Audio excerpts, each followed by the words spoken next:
Hey folks, this is Billy DKY, the truth seeker that simplifies and demystifies. Today we're going to be talking about specking my eye, planking yours.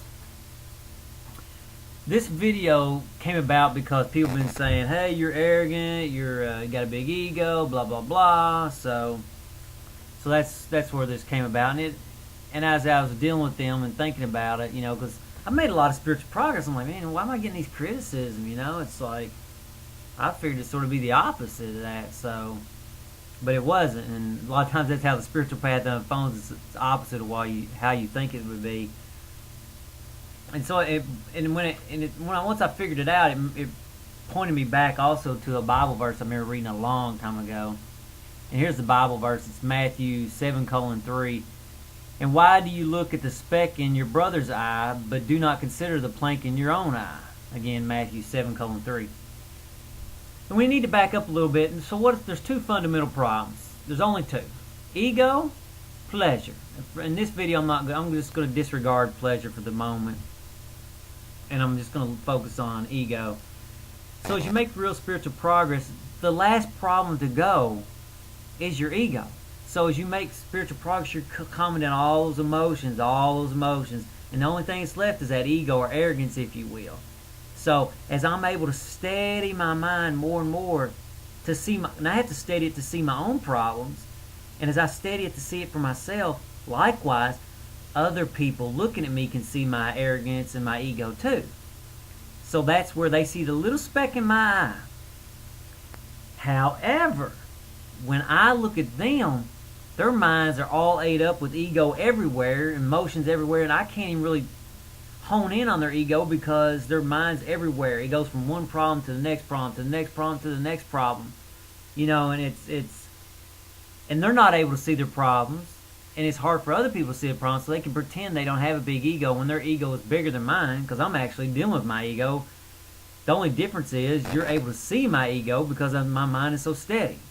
So that's really what's really going on. And so when Jesus was saying that, and again I'll repeat the quote, and why do you look at the speck in your brother's eye, but do not consider the plank in your own eye? The reason they don't consider the plank in their own eye is because they can't really see it, because their mind's not steady. And they see the speck in their brother's eye because their brother's eye is so steady. So, and I would imagine part of the reason this happened too is Jesus probably got some comments, as he's conquering his own mind. He probably got comments like this from people criticizing him, and that's probably partly why this came about, him getting criticized, because like I say, his mind was super steady probably from doing all his training and getting criticized from others. And I think it also, and this is not, probably people ain't going to like this, but I think that's how it probably came about. But also, there's two different Jesuses. There's Jesus that's portrayed in the Bible, born of a virgin, all this stuff. Then there's what I call the real Jesus, the man, not this man deity God thing. And and if you read the Bible's written by men. It wasn't written by, it was written by followers of Jesus. It wasn't written by Jesus. So, and I know if any of y'all watching my videos were to write and try to explain what I said, you would screw it up, more than likely, or you wouldn't capture the essence of what I'm really saying. So, I don't really believe that Jesus is portrayed in the Bible is really the true Jesus.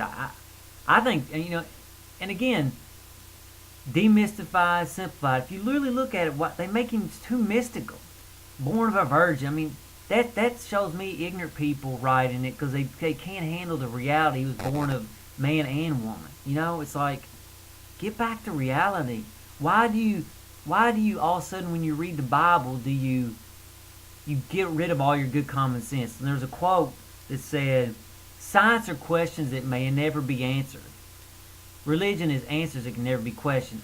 That book is not beyond question. The moment you put anything above questioning, that's complete ignorance.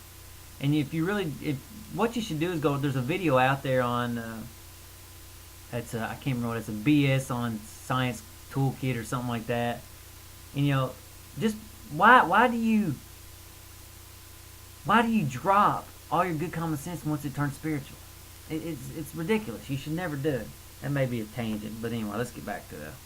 Again, they see the speck in my eye because my mind is steady, and that's the only thing really left is that. And they have a plank in their eye, and they're not able to see mine because theirs is spinning every which way but loose, and they pretend they don't have a problem. As always, please rate. The blogs in the upper right hand corner. You can go check those out if you want. Later, folks.